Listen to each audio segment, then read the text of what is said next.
this even works.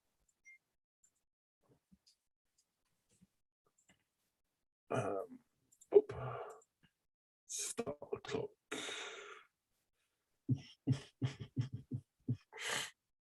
Oh God, that actually, I think it worked. I'm not getting a picture. No, we are.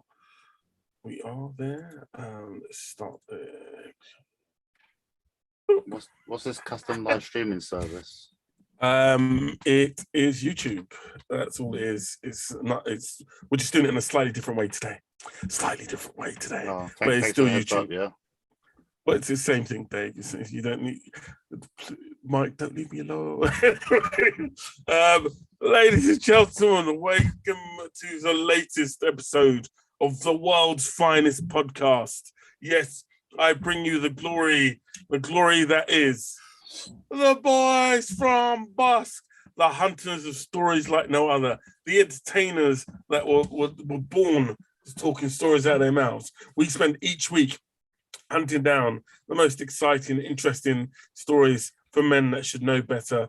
We're not angry men. We don't sit here moaning and whinging about everything that comes our way, but there's occasionally things that catch our attention or annoy us that we'll tell you about. But we're not going to turn it into a culture war. This is just a battle of who gets the remote and who's watching which channel, right, Dave? Mm-hmm. This is the legend, the story, the unrivaled fantastic adventure of three men who are called the boys from Bossk. There's two of us. There are two at the moment, but hopefully we'll be joined by the mighty Mike, who's just having a few technical difficulties at the moment, but hopefully he'll come along in a short while and save you from me talking incessantly about all the TV that I've watched this week. I thought it was going to be a really quiet week, and I thought it was just going to be me and Dave having to stretch out talking about Bond, which I've said it before. I am not a Bond fan that much. I've watched the films. I've enjoyed the films. I believe my first words were bang bang when I went to see Bond in the cinema. But outside of that, I don't get upset when people say should Bond be a woman. Don't care. I don't think Bond as a franchise has been as popular as most other franchises in the world. It's only since I think Dan Craig came along that people really started watching it. But I was worried that was going to be all we were talking about in the week, about a guy who goes around telling everybody he's the world's greatest spy. He doesn't actually tell people he's a spy. I know, but he tells everybody he's James Bond. Well, who are you, James Bond? No, it's Bond, James Bond. He's got no disguises. He literally just goes around being, I don't know, the world's most open spy. And he lives a very wealthy life by the looks of it as well. But, who cares? I don't know. Were you a big Bond fan, Big Dave? Not particularly. I've watched them all. But I won't go out my way to say they're the greatest films in the world. Well, they're not. Never read the books. A lot of them have been appalling, which is why they opened themselves up to lampooning by Austin Powers, which did a much far superior version of Bond than some Bond movies have done in the past. But there's been a lot of talk this week. But that's the comedy aspect of it, though, isn't it? Well, you get away with a lot more being a comedy than being serious. It was very cheesy, Bond, a lot of the time, and I think it got away with it because of the time a lot of the films came out. But it wasn't until Craig came along that I really even started watching the Bond films again since forever. Yeah, like I'd usually wait until they came out on TV rather than going to the cinema to watch them. But we'll come back to Bond later. I don't want to spend more than a few minutes talking about Bond anyway, so let's come back to one. So each week I prepare a menu and stuff for us to peruse. Feel free to jump in if you have anything to say about said menu. But on the menu this week, first up, I figured I'd put it there because I think for my generation, even including Dave, Quantum Leap was quite a big show. Was it a big show for you? That was on BBC Two, wasn't it? And he went through time. Sam was, I think his name was, wasn't it? Don't scare me like that, Dave. Don't do. Yeah, that was on there. Yeah, I know that show. Quantum Leap was a massive show. It was a big show in the 80s, early 90s. For a while, it was huge. I can't remember how many seasons it had, but I'm sure it was like 3 or 4 seasons. It seemed like it was constantly on. Yeah, and it's got Bakula, and he played. Who did he play? Sam. Was it Sam? And who was the guy who was with him? He was Sam as well. No. Now you're gonna make me Google it live on air. Well, you brought up the subject. You should know the characters' names. It was a savagely good show, and apparently they're doing a reboot of it, which I think's a really really good idea. What I would say though, but they've already done something similar though, didn't they? With Jeremy what's his face. There's been a few shows that have been similar to it. I think that was probably the most popular one out of them. But Dean Stockwell, that was it. That Quantum Leap was probably the most popular of those sci-fis that came out during it. Was it the 90s? Was he meant to be a baseball player or something? No, I think he was just a scientist. And he'd become different people. So he'd jump into different bodies. Yeah, he jumped into different bodies every week, yeah. Yeah. And so that might get a reboot. But what I would have liked to have seen is Dr. Sam Beckett, and then it was Al. That was it. Admiral Al Calvat. Al was the guy from the future. Yeah.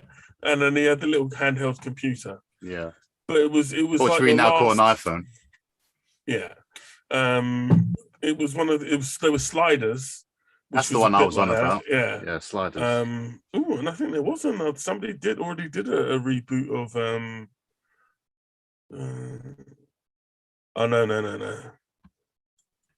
No, there was another Quantum Leap that came out in 2007. But that's a totally different story. It looks completely different. But there's a Mikey, he might be joining us. But yeah, it was that sort of range. So it was in that sort of league of shows like Sliders, Knight Rider, A-Team, but it wasn't it was the last of the 80s shows that came out. But I thought it was really, really good because he did some hard-hitting stories. He could only travel in time to periods where he had been alive. So he couldn't go to places where he wasn't alive. But I'm so happy to see it coming back. And talking of coming back from technical death, Mikey! Technical death. A man who, look, this man has battled hard to join us, all right? So I want nothing but love for the fact that he refused to be defeated. Welcome back. We can't hear you, though. I don't know if your sound's not there at all. No, I've just not said anything yet. All right, okay. Well, welcome to the show. How are you? Yes, good. Now I uninstalled Zoom. And, anyway, yeah, fine. Welcome back, nevertheless. We were just saying that Quantum Leap's going to possibly get a reboot, but I was saying it would have been nice not just to see a reboot, but the completion of Sam's story. Well, it did complete. No, because he disappears in the very last episode, doesn't he? He doesn't go back because he helps. Yeah, but that's the point. That's the point, isn't it? He just keeps on going on. Oh no! Because he meets God in that bar. In the bar. Where else are you going to meet God? Thank God I've got you here, Mike, so I don't make a fool of myself with my sci-fi. Well, no, I always thought the point of Quantum Leap was that his purpose was to fix all the wrongs throughout history. And that's why that was him walking out the door. Yeah, No. I was just saying that like it would have been nice to see him get back home. A bit like Sliders, you know. Yeah. Do you remember Sliders? Yeah. That was. And they had this thing where if the gate creaked, it meant they were back home. And they got home. It just turned out his mum just fixed the gate. Like surely you check something a bit more concrete than that. Be like, oh no, my mum's actually got a can of WD-40 out and she's actually fixed it. Like, no, this isn't our play. Let's change to another dimension. Like, what prick? Remember, I never saw the ending of Sliders because I don't know what happened, but that's it. They get home, and he's like, "Oh, this is supposed to squeak. It doesn't squeak." So he goes, "Oh, this isn't home." Like, no second checking, no asking anyone, no checking the internet or newspaper or anything. He's like, "Oh no, this is fucked. Let's go." And they just end up flying through time forever. Yeah, I don't know. Sliders, I think the first season of that was really, really good. But as far as I remember, it just started getting cheaper and cheaper as the show went on. Because the budget got less and less. Yeah, big time. But yeah, Quantum, it'd be nice to have it back. It was the last of, I think, the 80s properties that started during the actual 80s and went on for quite a while. So it's going to be nice to have that back. And if Scott Bakula pops up, that'll also be quite nice. I mean, it'd be interesting to see what it will do for the last 40 years of history. You know what I mean? Because that was all about civil rights, wasn't it? And sexism and everything. So, I mean, but you can have some really cool stuff. Like, I remember there was a funny one where he thought he had to win this rodeo contest. And then it turned out all you had to do was correct Buddy Holly instead of Piggy Sue, tell him to sing Peggy Sue. And, and it'd be like funny if you had that, but I don't know, with something like with Tupac or something. Yeah. You know, you think your whole point, like, imagine if the whole point is to have Tupac to save Tupac's life or something. And then it's like, I don't know, man. I just feel like I've been going through some changes. And it's like, hey, man, you should do a song about that. And then he leaps. That'd be funny. That'd be hilarious. Yeah, they did do an SNL sketch. Did you see that one? They did an SNL sketch where he goes back in time as a cab driver in a cab with little Don Jr. Which I completely forgot. And that was the amount of stories they could do would be quite I think that's it. I think you just do it the last 40 years, you know. You do it, you catch up from the 80s. I mean, enough's gone on. There's enough time's passed. Yeah. You know, you could have him. I mean, Christ, you could have him leap into one of the terrorists for 9/11, couldn't you? Like, you could. Can you imagine that? Can you imagine? I can imagine. You say that though, but can you imagine that? And he's just there with 8K and he goes, "Oh boy." You say that, but they did do some risky shows. They did the one where they what's his name? The guy who assassinated Kennedy. Lee Harvey Oswald. Lee Harvey Oswald, where he jumps into Harvey Oswald's body, and the episode was just basically. It said, look, conspiracy theories are all nice and well, but Oswald was a communist. Like, he was the type of guy that would have tried to assassinate Kennedy. And I thought don't get me started on that. Right. I go, all right, look, I'm not, I swear, Mike, look, whoa.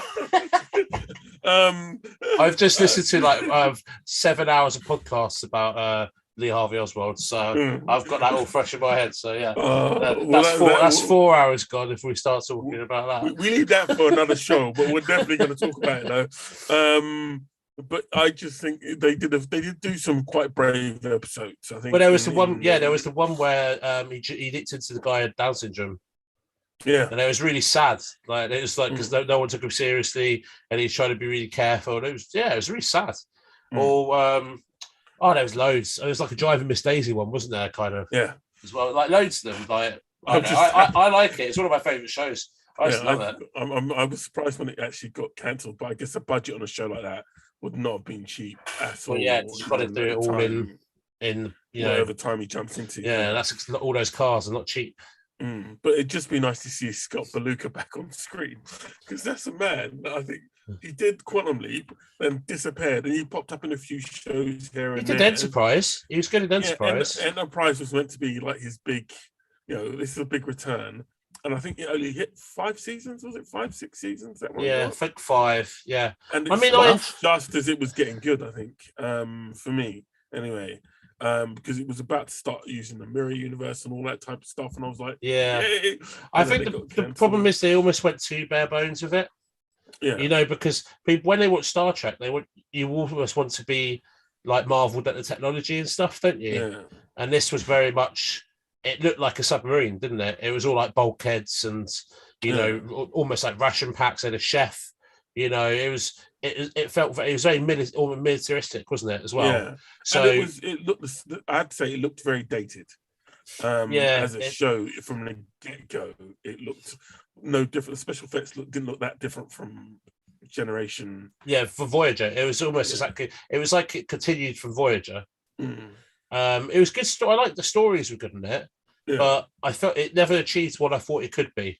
Yeah. You know, whereas with Discovery coming out, that's coming out soon, isn't it? Yeah. Like that is a prequel to the Enterprise, but I think what's going to be cool about that is it's going to see the characters becoming who they become.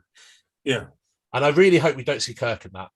I hope the last sort of. Well, you know what I mean. I want that to be. I think that would be a perfect way to end it. You've got 7 years. Yeah. Is it 7? I thought it was 7. Well, anyway, it might be 7. Well, you got at least 6 seasons probably. Yeah. Where you can do all that, and then the last you could do it like The Sopranos. You know, where it cut off mid-sentence. Yeah. And here's your new captain, and it just cuts. That's it. Well, we'll see. It depends what the fans take to it, because this shows a direct response to those that hated Discovery. Who hated Discovery, and some people really they don't like crying because you're not allowed to cry. They don't like the I was reading that, and that's how like someone was getting upset that Starfleet people were crying that their friends died. Yeah, I'm like, what? Of course they're going to cry. They've got sucked out an airlock and eaten by a giant worm or something. You know, like. It's like I know Kirk didn't cry in his day, but Kirk didn't give a fuck. Well, another crew member died. Okay, yeah, we're rocking on, boys. But yeah, by far, I know. Look, so we started talking about Star Trek, and Dave's just completely zoned out. Yeah. It's just like, nah, I'm not about this life. We went off menu. I do apologise. Okay, you carry on. Another show.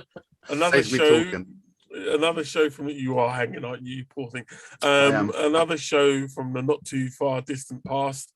Tom Welling wants to return as Superman. Now, Tom Welling is another guy. I don't think he got typecast. Well, he never made it as Superman, did he? Yeah. Yeah, he never put the costume on, but I think also, I just think he didn't. I don't know what it is with Tom Welling, but he doesn't. The only other show I've seen him in was Lucifer. Yeah. But I haven't seen him pop up in anything else. It's because he He's can't done act. Cheaper by the dozen, 1 and 2. He can't act. That's the problem.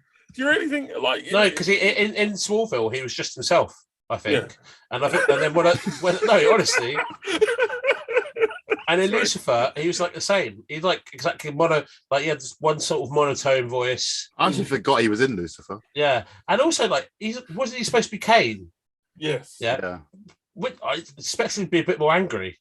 Do you know, it was like even when he was angry, I was a bit like, "Oh, you're pretty chill, mate." You know, like, yeah. I just he's a bit like I hate to say it, you know, Hayden Christensen.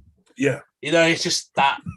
No, don't put him in the same league as that bloke. Please. It's not far come off. on, it's not far off, but no, it's come on. It's the same sport. You say that, but I'm saying Tom Welling would have made a very good Anakin Skywalker. I would have said he would have made a very good Anakin Skywalker and Vader, but and I could have bought that a bit more, because Hayden never talked with a deep, he never talked. He had a very high pitched voice. He always wanted to be crying. Nothing wrong with crying. Padme, I love you. Sand this course, it gets everywhere. I hate sands. I killed a village full of women and children, and I just couldn't help myself. It'll be okay, Anakin. It'll be what? Really? No, fuck that shit. But yeah, sorry. So yeah, Tom Welling wants to return as Superman. I think it'd be a nice touch, especially in the Arrowverse universe, to have him pop up. And I actually think he's quite a fit guy. I don't see any reason why they couldn't turn around and go, do you know what? Let's get him in. The girls love him. I mean, come back as sort of like a Kingdom Come. Yeah, kind of. I think he'd fit well in the Supergirl universe, wouldn't he? Yeah. I think that in that kind of vibe. I could see that happening, you know, because that's a bit cheesy, isn't it? It's a bit comic strip. It's a bit an evil Superboy. Yeah, well, not boy.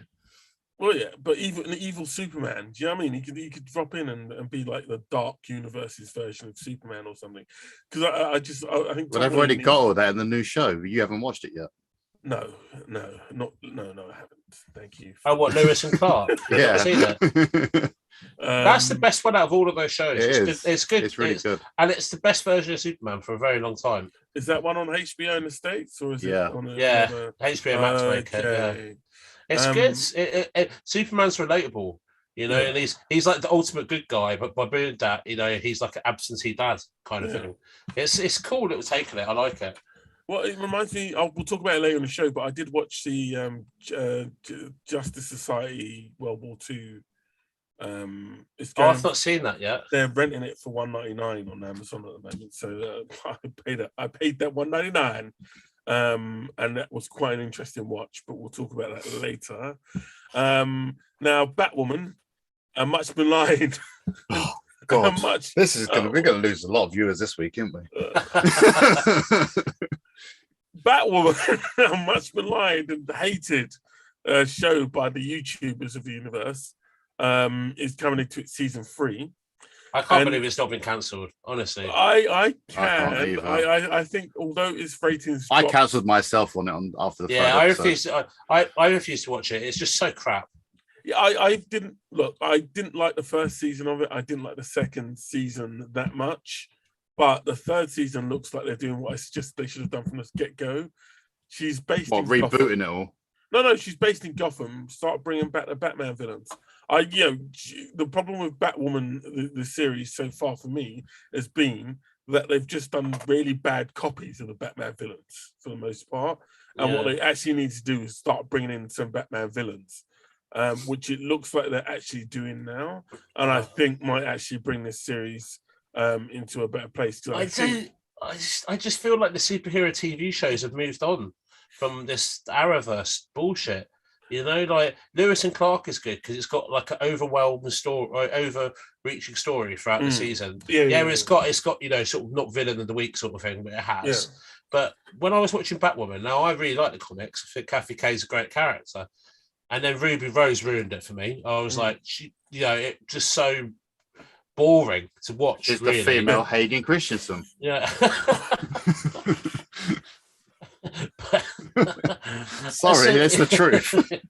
Leave Hayden alone. All right, he's gone for Leave enough. Brittany alone. No, I'm sorry. Hayden's had enough, right? He went through enough. All right. Anyway.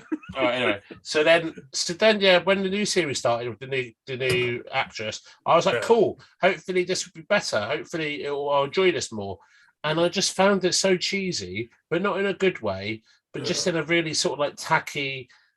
This is like, it felt like, you know, whenever they reboot the comics, and it's all a bit, all these stories are a bit like, you know, cheesy, and I'm not really behind this. Yeah. It just, whenever I watch any of the Arrowverse stuff now, that's how I feel. The only one I don't feel like that is Stargirl, because that's made to be like that.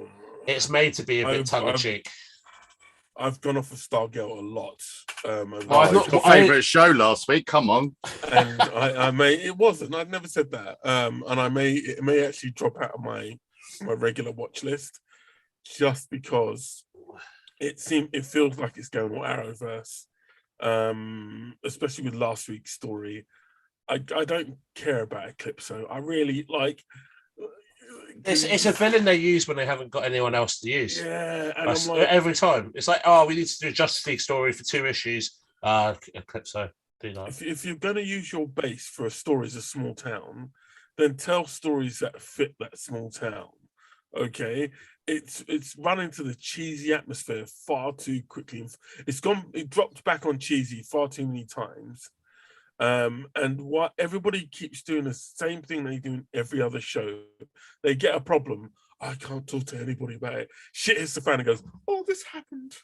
And then they tell everybody, I'm like, how many times are they going to run that one in the show? But nope, they've done it nearly every episode of Stargirl this season. And I'm like, when are you going to stop doing that as a storytelling theme? It's just Dawson Creek and tights, isn't it? Yeah, I'm just, please stop it. She's Stargirl. She's got this massive glowing stick. Let her do something with it. You're sounding like you're in one of those dirty videos now. Well, like Didn't realise I called up Babe Station. What's going on? A massive glowing stick. Eh? Yeah. You say that, but one of the things that HBO, which is what Stargirl's currently on, gives it advantage of, that it doesn't have to do that normal teen story. It can do teen angst with a little bit of danger, a little bit of sexiness, a little bit of whatever.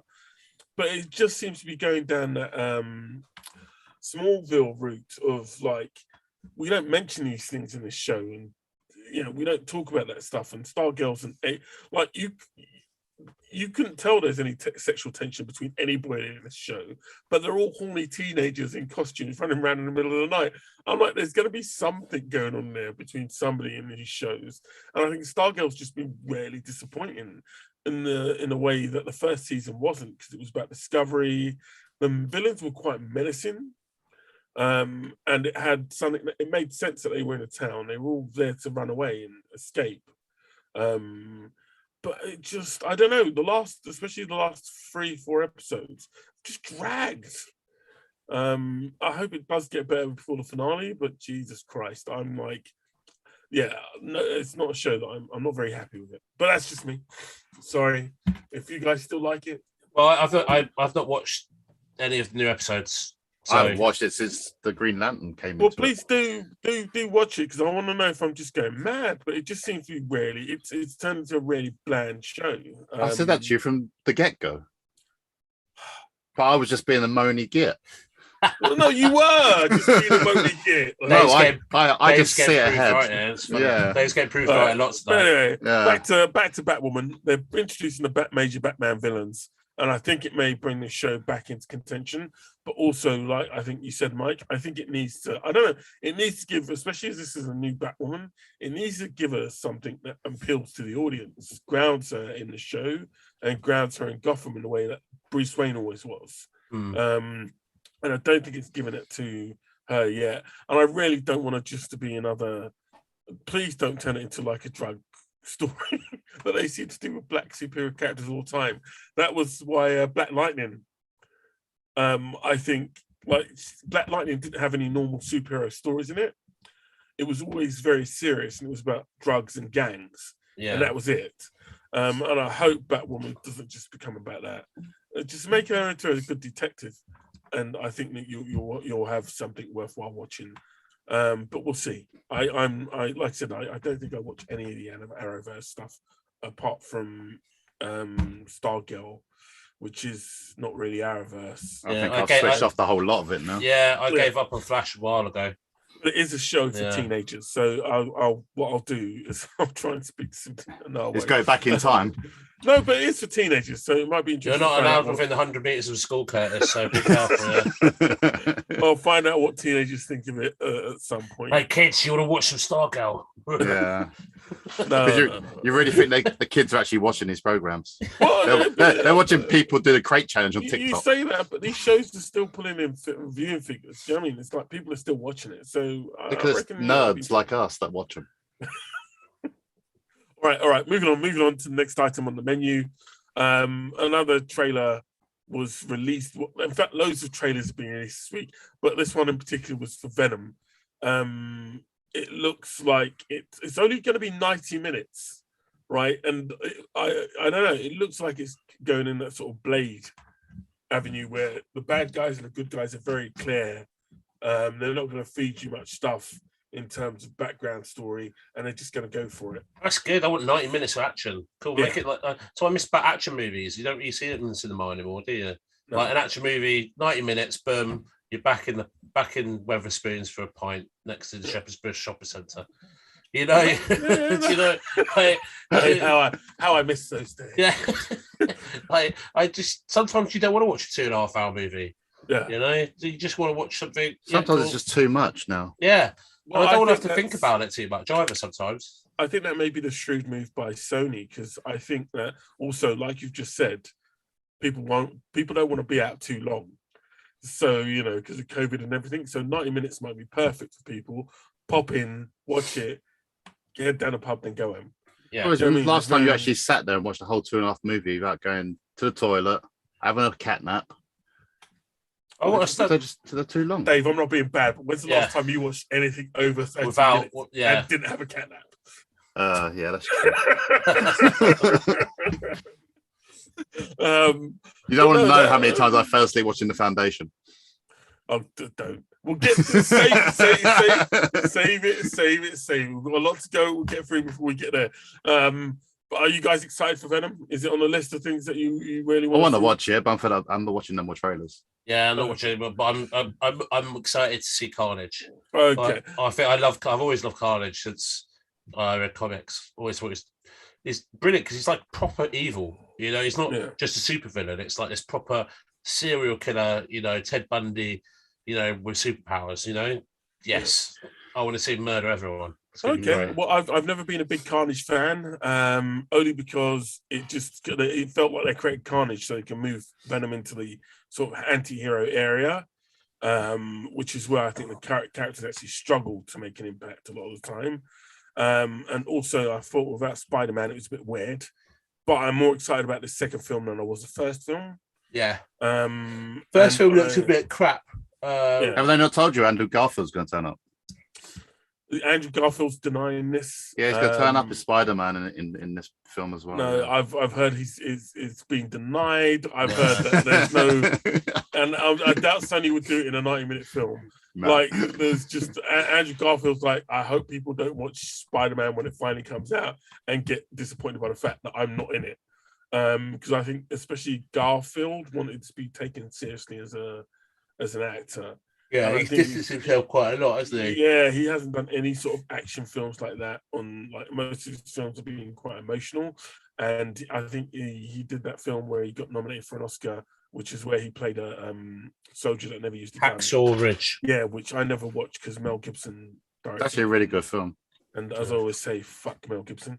Apparently he's stepped away from that, but we'll see. You know what I mean? Disney, Sony have lots of money, and I question whether Garfield's got the balls to say no to like 20-30 million like that, because that's what Sony would have offered him.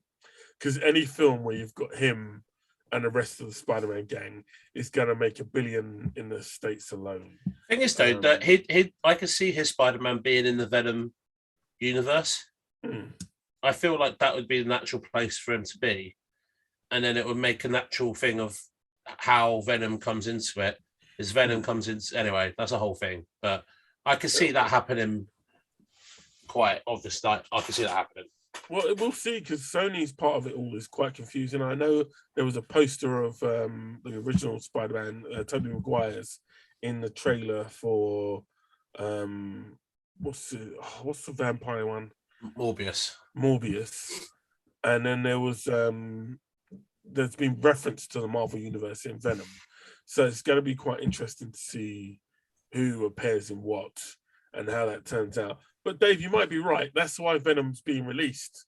Like, Venom's one of the films that they've only put back so far, and they might have to release it before Spider-Man because Garfield pops up in it. But who knows?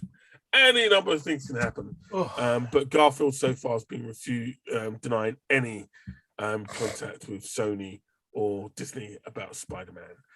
But we shall see. Now, up next from the menu, the original Star Wars editor blasts Disney, saying they don't have a clue.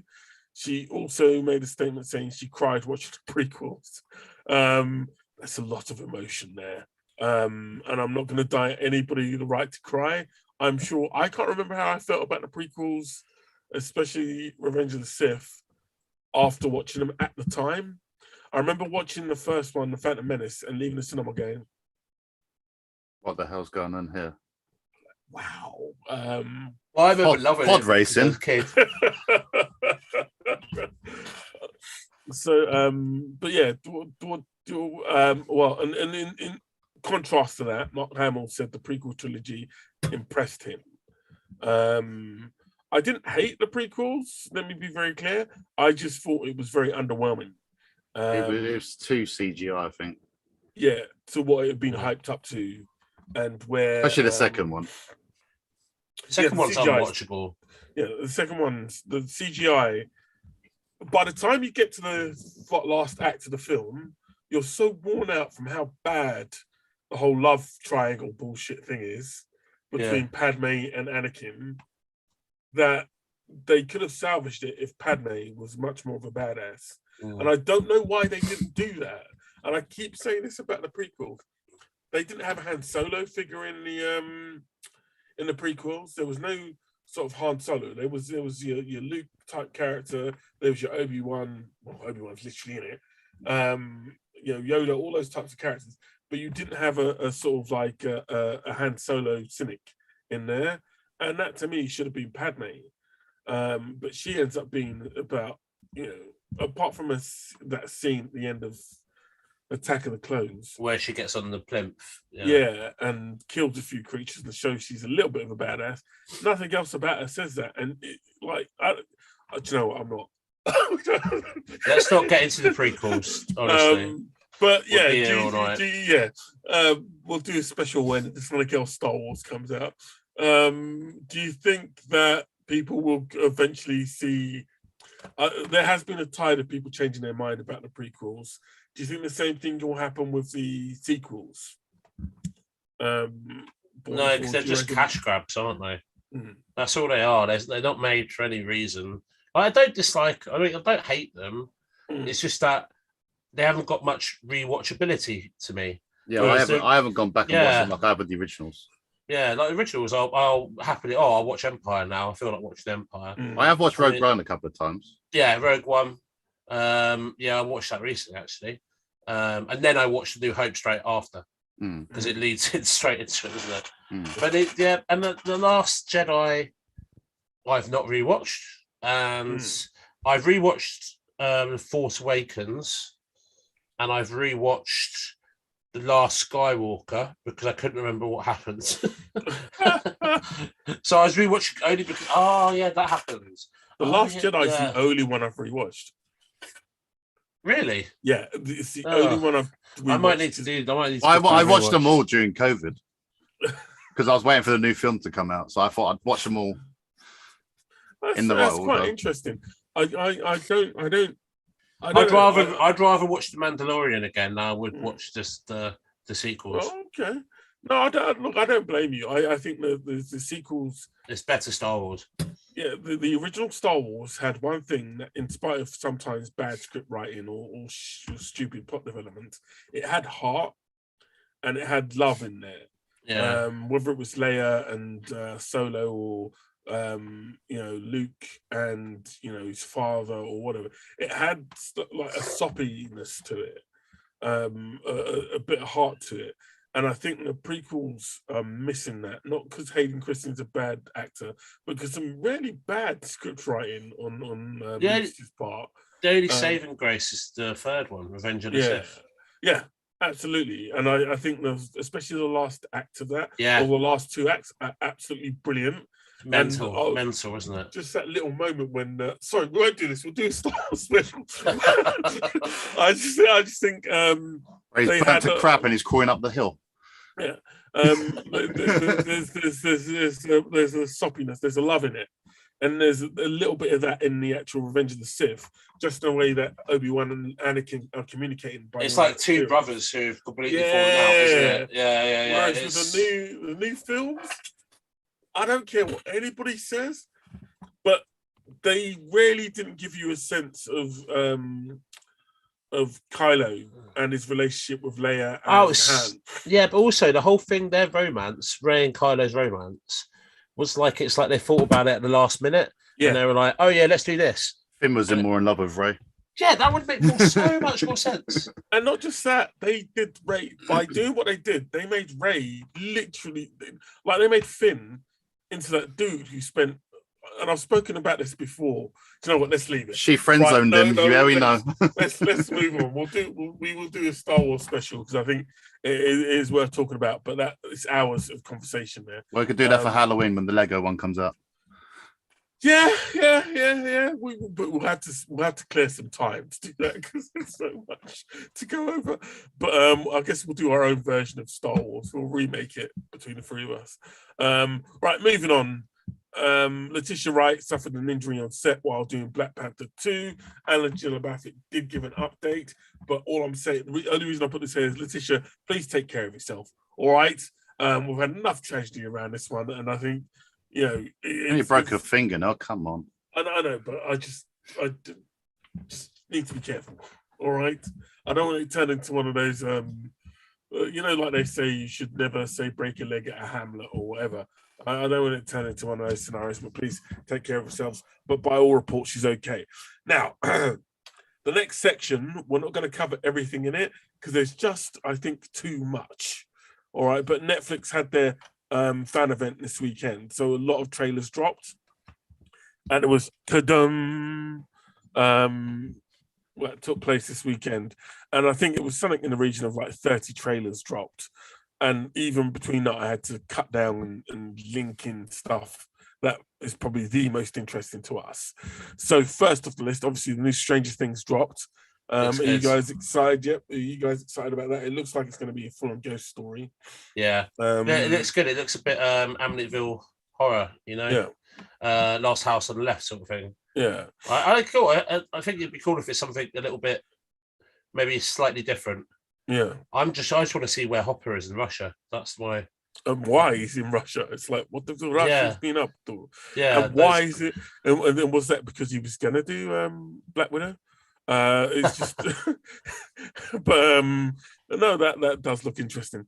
And then next up, Dave, how do you feel? You looking forward to Stranger Things? Are you a big fan of Stranger Things? Yeah, I do enjoy it. It took me a while to get into it. It took me a couple of years. I started watching the first series when it first came out. I was like, oh, I love it. And then I watched season 1, 2, and 3 all together. Yeah. Oh, okay. Well, hopefully you'll do that with the Expanse one day. And next up, in Netflix offering to Super Crooks, which I think I read the first issue of the comic book. It's another one of Mark Miller's Millerverse, but it's animated. And I hope it's successful because, again, I've said it before with Mark Miller, he's got this great streak of independence about him. He's got really strong ideas. The type of ideas you get when you wake up first thing in the morning, you're like, oh, if I could tell a story about this. But he's awful at finishing a story. And I think that showed up in Jupiter's Legacy, which got cancelled after the first season. Because it was just boring. You're telling a story about these super powerful people in a family, and you managed to make it incredibly boring. And I hope that doesn't happen with this. That's going to be released on Netflix, I think, next year. There's a really weird show, but I figured you'd like this, Dave, because you're a big wrestling fan. Escape the Undertaker. Yeah. Oh, what's this? It looks terrible. What is it? It looks like I'm a celebrity. Get me out of here with wrestlers. Is it like Takeshi's Castle? No, it's like I'm a celebrity. Get me out of here with wrestlers. All right. We put a face mask of slugs on your face. There you go. Oh, fuck that. No. Next. No, it's a bit. I saw the trailer for it and I was like, what the hell is going on here? No. Well, look, it's coming out on Netflix. I don't know why they thought this was a good idea. Because they made him sign a massive contract for the rest of his career. And they have to get money out of him somehow because he's not wrestling. Though. But they've cast, obviously, they've got the Undertaker in it. Big E, do you know who he is? Yeah, they're the New Day. Kofi Kingston? Yeah, they're all part of the New Day. Okay. So I don't know much about it. So is it going to be a film or is it? It's a TV show. Really? Oh, wow. Yeah, did you not hear? It's like I'm a celebrity, get me out of here. But with wrestlers. Oh, with wrestlers. Well, okay. Well, good luck to them. You obviously didn't watch the trailer that you sent to all of us. I can't watch all of these trailers, bro. Oh, Robbie, you make us watch them. You have no idea how much time I spend on YouTube. I can't. Look, I don't even like the Undertaker. No, that was never happening. One trailer I definitely did watch is the Sandman. Popped up via Tadum, and they put the first trailer up, which is exactly like the actual first issue of Sandman, which looked fantastic. Did either of you watch that? Or have you seen? Mike, you've seen it? I didn't want to watch it. Yeah, but then you don't want to watch it. No, because I don't know how I feel about this. because the Sandman is it's one of the big comics, isn't it? Like, it's like Preacher. It's like, I don't know. It's just one of those comics that's just amazing. It's beautifully done. The artwork's great. The storytelling's amazing. I don't see how that's going to come onto the screen. You know, a bit like Watchmen. You know, it's sort of, I don't know. It's like I was excited when Preacher was going to be on there. And then the first season I thought was good, and then silly. And then they dragged the second season for so long, and they could have done so much cool storytelling in that. And then they must have got told, right, you've only got 2 more seasons, so put 12 graphic novels worth of story into these 3 seasons, and it was just like. What made Preacher great was all the little stories that happened in the comics. Cassidy murdering, the vampire cult in New Orleans. He had Tulip go off and run away from him for a bit. He gets blown up by a nuclear bomb, loses his eye. There's so, I know that kind of happens, but it was all the little stories is what made Preacher great. And it could have been such good storytelling. But because they mucked it up at the start, they dragged it out thinking, right, we can set everything up, Anyway, that's Preacher, because that's what my worry is about Sandman, is that it's going to go. It's it's I don't know how many issues, probably 100 issues of comics, probably. So there's so much to do, but are they going to pick and choose what they do? Are they not going to set it up enough? Also, if they miscast Death as his sister and they do that wrong, that's going to feel crap. Who's going to be Aleister Crowley in it? I don't know. There's a lot of things that could go really wrong with this. But if they nail it, it'll be one of the best TV shows ever made, I reckon. Well, but I think that's it. It's either here or there. It's hit or miss. There's no middle. The pressure. Well, it's one of those things. You're completely right, and I think having a big fan base, it's going to be a bit of a struggle. Everyone who reads comics like Sandman, I'd almost say. It's one of those comics. It's one of those ones you read when you first start reading comics. It's Neil Gaiman as well, so it's going to be good. It's got an amazing cast, as far as I can see. They've got Charles Dance in this, Gemma Coleman's in this. Sanjeev Bhaskar is in it. Gwendolyn Christie, obviously, we know she was announced one of the first ones as Lucifer. She's popping up. And everybody's favorite English one, Stephen Fry, is in it as well. Who's his Death? Who's Death? Death. I don't think Desire. Raven. It's a woman called Kirby Howell Baptiste. Good name. I was going to say, she's got a good name for you. Good name. That's a good omen. That's a good omen. So it's got a pretty big cast, and Tom Sturridge is Dream, and he obviously looks like a bit of a dream for the ladies as such. I think where did he? So it's got a mighty cast, and obviously Neil Gaiman is in there. Involved with the production quite tightly. Well, so I still think it's going to be hit or miss. It could, and also I think it might be a hit, but then almost be too, like cerebral or too high class maybe, and then it won't get people watching it. This is what I'm saying. Sometimes, I hate to say it, but Alan Moore is right in some respects. He wrote Watchmen as a comic. And I think sometimes stuff should stay in the medium it is, because when you try and make these things, I don't know. I have hope, but I think it could be good. Did you watch the Watchmen TV show? Yeah, that was amazing. Yeah, that was absolutely brilliant. I think you can tell good stories. I think this will be quite good because I think they've taken their time with it. That was away from Watchmen, though, wasn't it? It wasn't the story in Watchmen. But I will say with this that they seem to be taking their time with it to get it where they need it to be. But also, from watching the first trailer, it doesn't seem to be making a mistake that a lot of other Netflix productions have done, which is you can't tell where the money's gone. Like, in the first trailer, you can see it. Whereas in a lot of other Netflix productions, it's like, where'd the money go? What, are they spending it all on that one actor? The only thing that worries me is that Patton Oswalt's in it. And like, he's in it. I love Patton Oswalt, I really, really do. But like, the last couple of things I've seen him do, MODOK, which I hate with a passion, and I haven't watched. I think I only watched the first 4 episodes. I watched a bit of it, and it felt like a crap skit in Robot Chicken. Yeah, and I was just like, "Oh, this bit of Robot Chicken is rubbish." Oh, it's a whole series. No, thank you. Yeah. And then he was in Agents of Shield, which I still think's possibly. I know it's got a massive fan base, but I was like, how bad could this? I only watched it for how Car Crash it was getting every week. That's a lie. I never lie, Dave. I never lie. It's a lie. I never lie. Now, moving on. Loved Agents of Shield. I didn't love it. Why are you putting this on me? I never loved Agents of Shield. You love Coulson and Quake. Who wouldn't love Quake?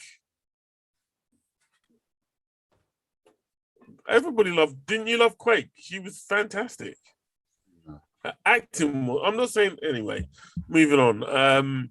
This one's another one for you, Dave, because I know you were a big fan of Vikings. And were you a big fan of Vikings, Mike? I love Vikings. Yeah, I watched the first season. Well, Netflix. Oh, that was a big fan. Saying that, I had a mate who was in it for literally 2 episodes. Mate, it's one of the greatest programs ever made.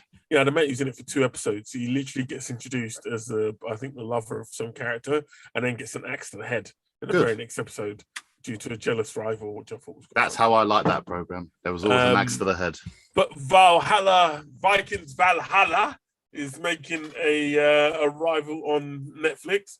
As to whether it's going to be very good, I don't know. It looks like it's a direct sequel in a sense. It's a couple of decades after Vikings is set. But I can't tell you much else other than that. Lots of people shouting, lots of Vikings type combat, and that's it.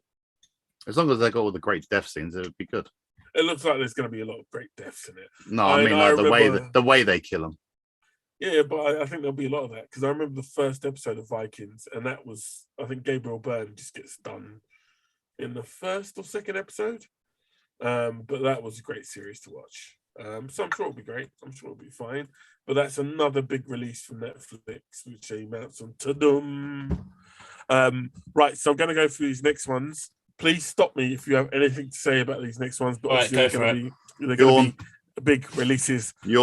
Witcher season 2 is coming. Yeah, good. Happy, that's looking good. They've dropped a lot of mini trailers about it. It looks like they've put even more money into this, which I was worried they wouldn't do. It's their biggest show, surely. Surely it's one of their biggest. But Stranger Things. It will upset a lot of the YouTubers because there's black people in it. Next up is Invasion, which is coming to, I think, Apple TV. I did have high hopes for this, but that was before I watched Foundation, which I don't hate, but I just like there's been too many sci-fis. Very slow, that is. There's been too many sci-fis that promise a lot and deliver very little. War of the Worlds is an example of that, which has such a low budget. Yeah. It looks cheap, and I can't watch it anymore. That it's that cheap. They do have a nice twist to it in terms of what the aliens are, but I've just been like, it makes no sense, whatever.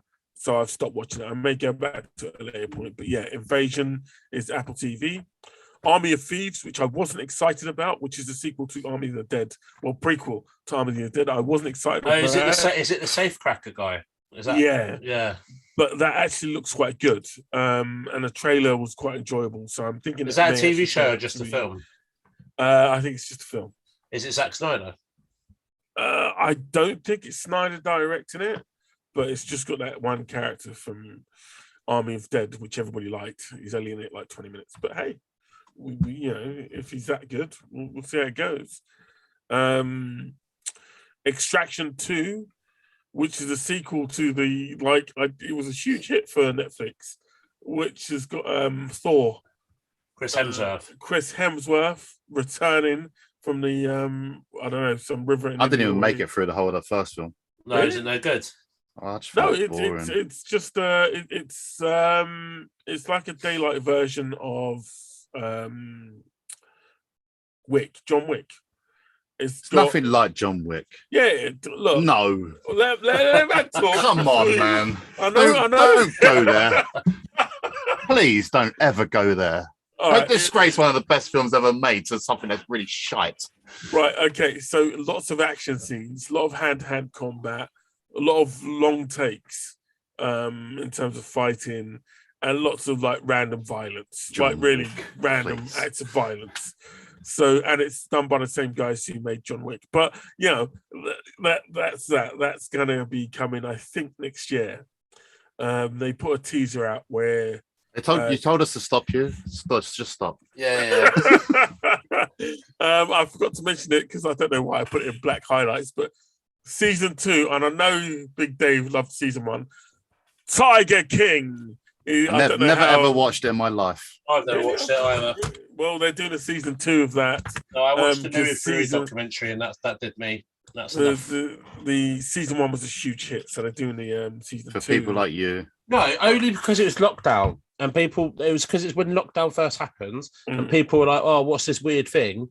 And then people were like, "This guy's a nutter, watch it," and that's why everyone watched it. Yeah, because they watch nutters. They love watching nutters. Yeah, there was no one at the bus stop to watch. That's why. I'm just putting it out there.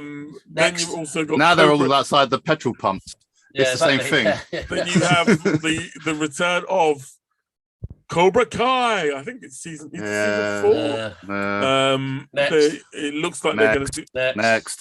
Really? I thought you liked Cobra Kai. Yeah, it got boring. Oh my lord, you hard. First 2 seasons, yeah. The other. All right. Next up, the first trailer for Cowboy Bebop joined. Much excite. Yes. Yeah, it looks good. Again, the YouTubers are angry. Why? Because the female character doesn't have a fanny out. Like the manga does. And I know you all think I'm joking, but literally they're not happy because they're not seeing enough tits and ass on the trailer. Why do you need to? Just go. You can just download whatever you need to. Why do you need to be seeing it on Netflix? My God. I trawl through these places so you don't have to. But gaming now, like you remember people used to watch people gaming, and that used to be enough for them. So they'd watch Resident Evil. Now with the mods, it's Resident Evil with the main character butt naked, or with panties on, and that's the entertainment. They're serious masturbators, and if there's not enough on display, they're not happy. I get no. Cowboy Bebop's a big release, so that should be coming out. I think it's coming out this year, and that looks pretty good. And I've seen the animated. There's not that many episodes of it, but I think that's going to be quite good. And it's got John Ho, I think, from the Star Trek films in it. So I'm really looking forward to that. What else is there? Right. The Orville. Some people liked it, some people didn't. It's a preferred series of fans of Next Generation, apparently, who like the Next that's Generation. All it is. It's just Next Generation. I watched it the other day on Disney Plus. Yes, and I was like, got released. This is just no, because I watched the first season and I was watching the second, and I was like, this is exactly what Next Generation was. It's like just a bit cheesier. Not much cheesier. They're just a bit more honest about how cheesy it is. Yeah. I think they're going to change the format of this show quite a lot because especially Disney realize they've got a hit on their hands with this show and they love playing it against Star Trek. So I reckon it's going to become a bit more, even more Next Generation and become a bit more serious, even more serious in the way the show's presented. But that's just my guess. I don't think it's going to, they'll still do the jokes, but I think it'll become much more of a, like, we're trying to create a legacy thing here. Oh, no. But we'll wait and see. It's too bright. It's just too bright.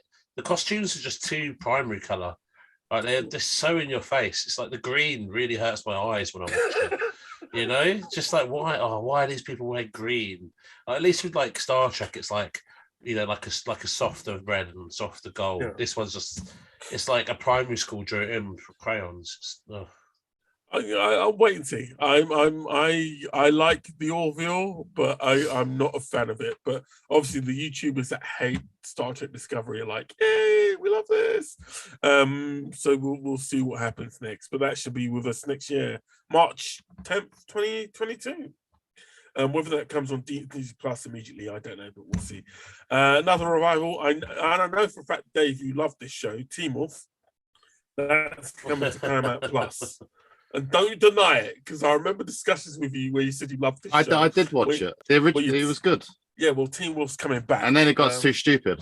It's getting revived. So it was one of those that was 6 seasons and I watched 3. Well, it's back, baby. It's back. He looks so happy. We've done Venom already. Right, so there's a massive DC history documentary coming out, which celebrates DC legacy. It's a 3-part documentary. I wonder if they're going to mention Alan Moore. Superman, Batman, and who? Wonder Woman, always. This is just a little thing quickly before we get to the reviews. How much time have we got left? Woo! Okay. Before we get to the very quick reviews, Disney's being sued by the Kirby estate. No, the Dicto estate. And Stanley estate, apparently. Yeah, to get the rights cancelled. I don't think that's going to happen because they all work for hire. I think what will most likely happen is they'll give them a very large payoff, and they'll get their. But will they? Because that means they're going to. Everyone will have to do it for everyone, then, wouldn't they? No, I think because they created those characters in particular, and they're like the backbone of Marvel. Yeah, they'll work out some sort of deal. Because other times writers have tried to do that, they've got nothing like the writer of Ghost Rider. Yeah, tried to get the rights back. He got just blown out of the water. But I think with these characters, and I think we had the discussion before, Marvel half the time didn't actually get the rights to some characters. And only recently have started trying to do it. I don't think they actually own. They don't own 4. They didn't physically own the rights to. I think what was it? The Hulk. They literally had to get those rights. No, sorry, the symbiote suit. So Venom. Oh yeah. They didn't actually own the rights to it, so they had to go and get the rights. So I don't think it's going to work, but anything can happen. We live in a crazy world. But I think Disney will put the money down to stop any future issues. A few $100 million will sort it. Yeah. Or just putting their names as creators on it, because I think at the moment it's only Jim Stanley and Steve Kirby that have their Jack Kirby, sorry, that have their names on it. Right, okay, jumping ahead. Daniel Craig, obviously, he's done with Bond. A big fuss at the moment whether or not a female can play James Bond. Just a quick yes or no from you all. I don't care. Who cares? Mike, do you care whether a woman ever played John? I don't care, but I think what Daniel Craig said in the interview, he didn't say a woman can't play Bond. He was like, I think they should write a more interesting character than James Bond. You know, I think the idea to keep it as 007 and have it be a new person is a better idea, personally. Yeah. No, I do as well, because it means you could sign James Bond to the heap of the past and create new characters that jump into that role. Ian Fleming's probably rolling in his grave hearing about this.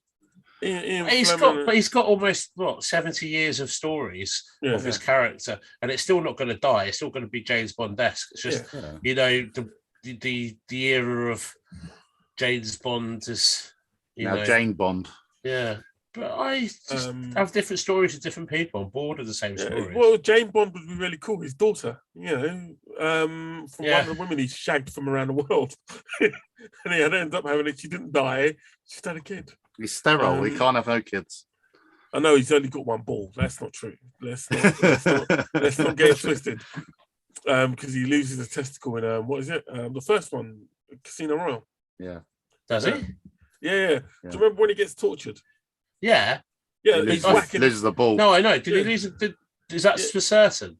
Yeah. He loses in the book. He loses the book, that. He's only got one. He's only got one ball. But in the film, the torture means they don't say it explicitly. Yeah.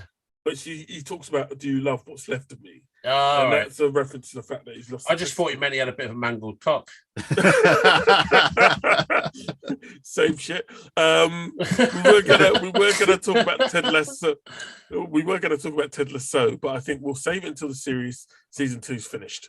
I think because the episodes wise, I think we're 2 episodes behind anyway. I tell you what, man. What I will say is about Ted Lasso. Every time I watch it, it's an emotional roller coaster for such a short program. By the end of it, I'm like, oh. Roy Kent is my favourite character on TV at the moment. What? Yeah. Fuck off. I'm fucking angry. Fuck off. I think it won loads of Emmys last week. I think it won a huge amount of Emmys last week. So, and I don't know if I keep saying it, but one of them. Oh no, I can't say that live. Anyway, it's a great show. And also, Brett Goldstein does a good podcast.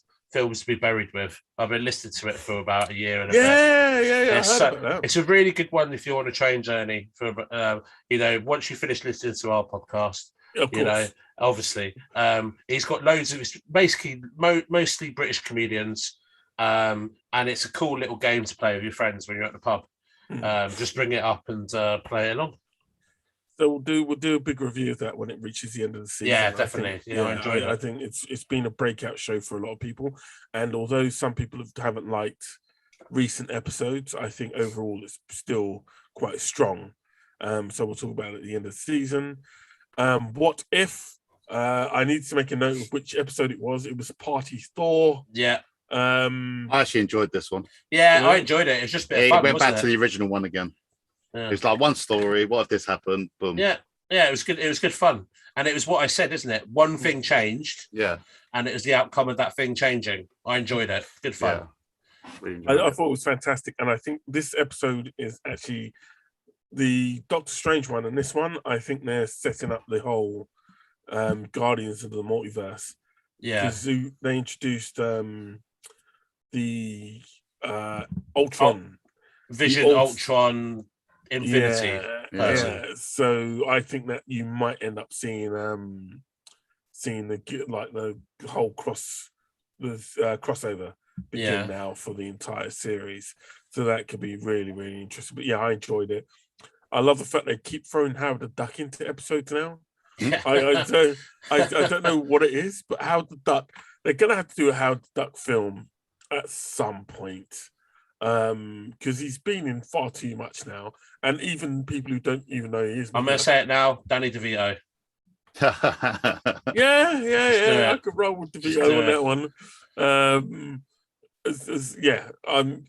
I'm loving this series at the moment.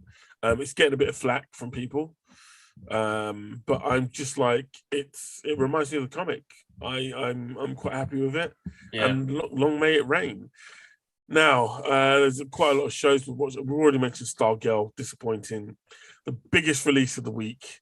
2 big releases, actually. You had Star Wars Visions. Yeah. Were you guys all right with that? They released it all at one time. I thought there were maybe 4 standout episodes. The rest were pretty bland. I've only done 3 episodes. Okay. I've done up till the rock concert one. Okay, I've done all of them. All right. So you've done 3 as well? No, I did the other one as well. I did the Samurai one. I did the Twins. The rock concert. I did the rock concert. I did the Sabersmith. So which I think is the best one for me. I enjoyed that one the most. The first one for me. I love the first one. Yeah, the first one was good.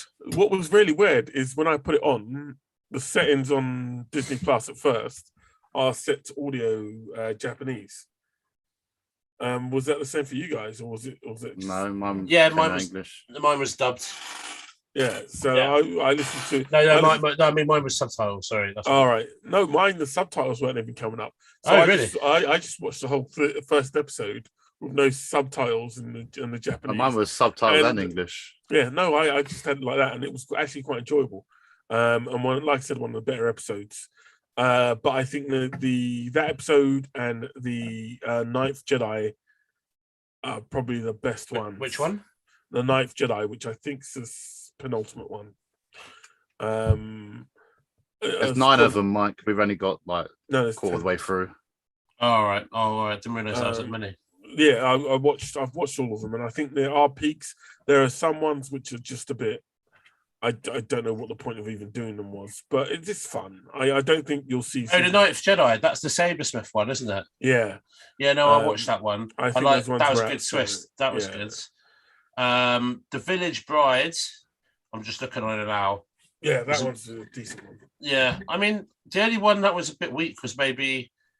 I don't know. I even enjoyed the Jabba the Hutt one, where his teenage son goes and joins a rock band. I thought that was fun. I didn't have a problem with that one. I don't think it was bad. I don't think you'll see a second season. I think they should have. What they should have done is actually given these stories a bit more time. I think they ended up being almost too short. Well, some of them were only 14 minutes long. Yeah. The first one's 14 minutes. That's not long at all, is it? Yeah.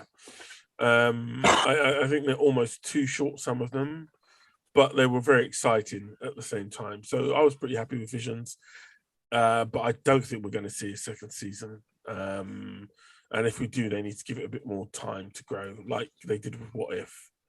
I think they should just call it. They should just call this stuff Legends. Do the books. Just go. This isn't part of Star Wars. This is just. That's the thing. I think it could have been. Some of the stories could have been in the Star Wars universe a bit better. I think if you're going to do too many of the stories are like they're Japan, like they've just got lightsabers in. So that means it's Star Wars, and I think you don't need to do that sort of storytelling. But they're not as bad as the fan stories, like Fat Han Solo and all the rest of it. I don't like fan films. I now understand why they should never be fan films of Star Wars or anything like that, because fan films they sometimes make it difficult to tell a story if you're a filmmaker. But I enjoyed them. I don't hate them. I think they were all right. But I don't know. Season 2, it just doesn't seem like there was that much enthusiasm for Visions overall. The other big release was Foundation. Yeah, we're gonna skip that one. that was my hold on, Mike. Did you watch? That was Foundation? My big gripe. No, not all yet. Right, okay. Big Dave, what was your take on Foundation? Visually great. Story very, very, very slow. So slow. 2.5 hours for these 2 episodes, and they're just been the slowest thing. It's 2 hours altogether. 1 hour 15 minutes an episode, wasn't it? No, I think one episode was longer than the other, but they weren't that long. Yeah. I fell asleep during both of them. Fair enough. And then I had to rewind it and then go to sleep again. I didn't fall asleep during both of them. But yeah, the second one was a lot better than the first one. But I think it's gonna be a slow burner. It's gonna be like The Expanse. I think it's gonna have one more episode out of me, and that'll be it. You have to go for it. Okay, I'll make this quick. I think that The Expanse. No, look, I think that this show's potentially going to be a brilliant sci-fi. I'm disappointed they advertised it the way they advertised it, because they didn't deliver on what those advertisements offered. Oh, the trailers are amazing. Yeah, the trailers it set it up like it was a mixture of Star Wars, Babylon 5, all these things, lots of action. And it turned to Dune. No, stop. It's not that. That's not the problem with this. When the action happens in this, it's brilliant. The sci-fi concepts are absolutely amazing from the get-go when they start telling you. They're not like silly concepts. They're like psycho history just sounds preposterous, but it actually is quite a good concept. The problem with Foundation is like the action's so extravagant that it doesn't kind of fit the way they're telling the story, which is very subtle, very nuanced. Like massive things happen in the first episode, and it's like, wow, things being blown left, right, and center, and it looks amazing. And a similar thing sort of happens in the second episode, I think. They just have these really massive moments in it. But yet everybody's acting like they're in like with the Phantom Menace. They're all acting, and it doesn't Yeah, it's the acting's so bad. No, it's not that it's bad. It's just that Overacting. Yeah, they're overacting in this, and they've got some really good ideas, like the Emperor, which isn't in the book as well. The Emperor in Foundation is Which one? Is three clones of the same person. Yeah. At different points in their life, and the idea that the main antagonist comes up with is really cool. But going forward, if this is the way they continue to go forward, I'd be very worried at Apple, because this wasn't cheap. This is and it looks expensive. No, it looks very expensive. So I just want more, and I hope they do deliver on it. But at the moment, I'm just like, okay, very expansive, isn't it? Yes. Yeah. No. Look, watch the Foundation. I think it's a complex story. It's quite good, and it's a big story. And I do hope they're able to raise up the level of where it's going. But it just feels a bit too nervous. Like I said, these massive moments, and then the rest of the film, everybody's talking quite quietly and unemotionally a lot of the time. When, if you've just seen somewhere blow up, you should be like, mother, what the? Just give it away. I said that was a spoiler. That was a spoiler. That wasn't it? Yeah, it was. Oh, bite me. But yeah, I still reckon it's worth a watch. I just think it could have been a lot better. A lot better. Well done. I don't know. It could be portrayed a lot better. That was Foundation. The one thing I didn't put on the menu, but I did watch, is the first.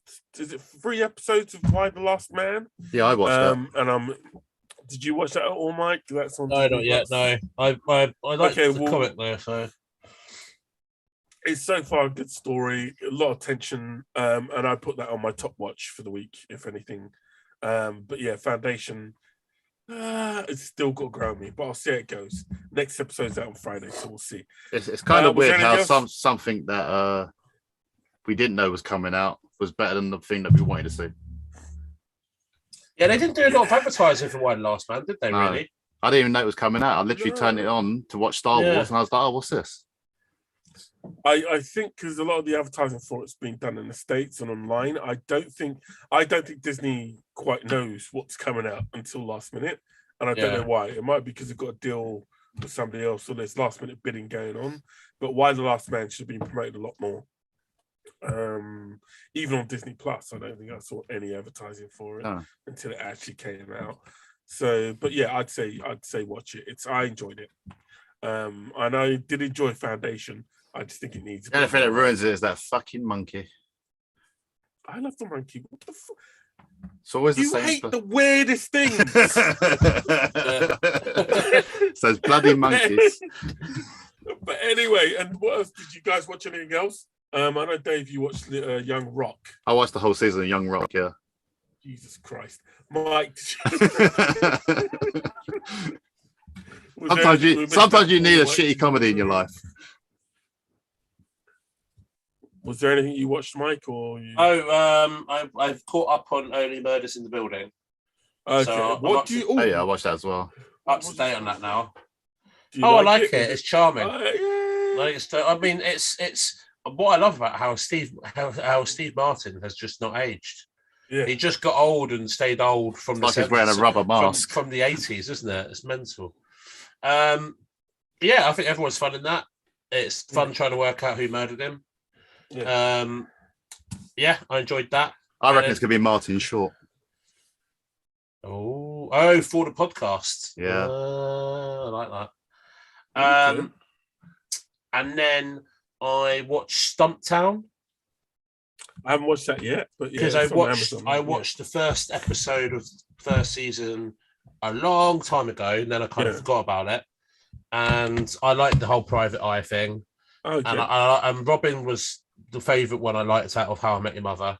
Yeah. And then I love Nick from New Girl. I think he's hilarious. And he's pretty much he's running a bar in this as well. So yeah, it's cool. It's set in Portland. Everyone's a bit weird.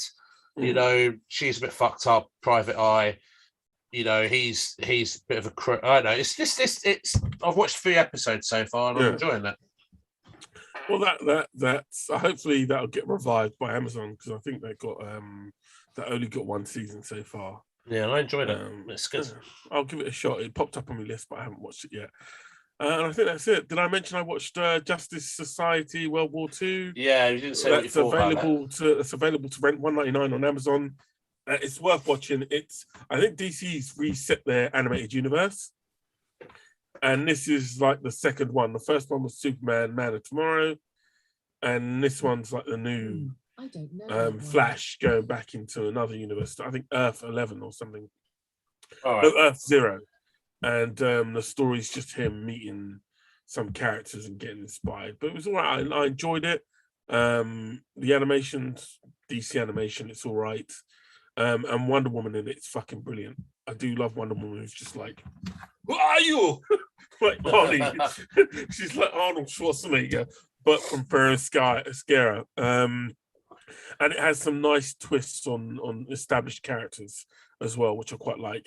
And if you like Stargirl, you'll like it because it's all the old characters from the Justice Society, including Black Canary. So you've got Hawkman, Hourman, Wildcat, the original Flash. No, Wildcat's not in it, but I only think that's because Wonder Woman's in it, and she's sort of like and the Hourman's beating everybody's senseless, and the Nazis are just like, "Who are you?" Pow! There you go. Yeah, that's the Wonder Woman for you. But it's a nice little story, and at $1.99 is worth the cost of entry as such. And that's it, really. That's me done. Woo! God, that's a fulsome show. Thank you for joining us, ladies and gents. Guys, is there anything else you need to get off your chest entertainment-wise? I know I certainly have. No, I'm done. Got it all. David's 10 out of 10. Yeah. I've got a week of TV to watch. Whoop, whoop.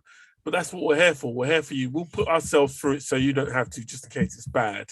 And the only thing I didn't mention... I think I'm going to be watching a lot of bad stuff because it's only Monday. Well, the only thing I didn't mention was Chris Pratt as being cast as Mario. Oh, yeah. With a new animated film, which I'm still but have you seen the rest of the cast? Yeah. Seth Rogen. Yeah. So you can't just say Chris Pratt. It's a big cast. I know. Yeah. I'm just a bit...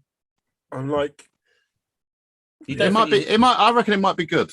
Do you reckon it's going to do a really, really bad Italian accent? It's me, of course he is. Yeah. Hey, I don't see why they couldn't have hired him. They're going to sit there. They're going to get stoned, and they're going to have a laugh. I think they're going to make him like from Queens or something. You know, like New York, man. Hey, Luigi, get over here. You know, like Sopranos. I think in the original game, he's actually from. The character was based on an actual Italian from Italy, so it'll be interesting to see what they do with him. But it can't be better. It can't be better than the Bob Hoskins one, can it? Oh, you leave Bob Hoskins alone. R.I.P. that was a film that really stopped computer games from ever. That's the crucible which all computer game films are held to, how bad they can get. And I don't think anything's been as bad as that film in terms of computer games. No. And ever will be ever again. No Dragon Balls. No. There's been quite a lot of really bad films with computer games. Yeah, but not as bad as that. Yeah, but that was even Resident Evil was bad films.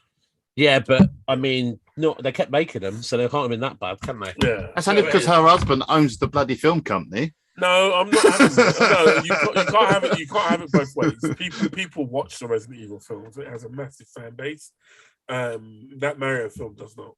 I bet it made billions. It hasn't even gotten better over time.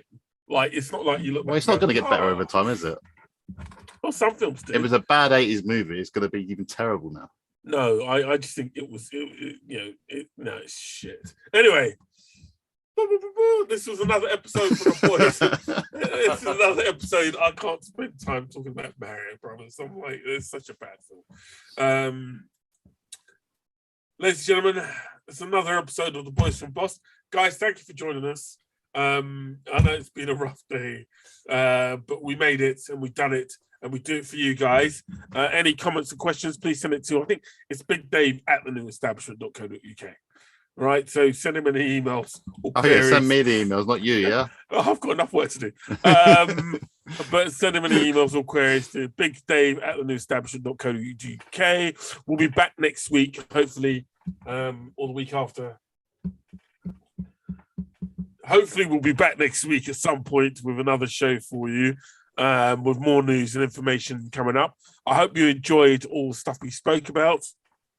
Please leave some feedback on the comments, and we'll see you again soon. This has been your edition of The Boys from Bossk. Good night.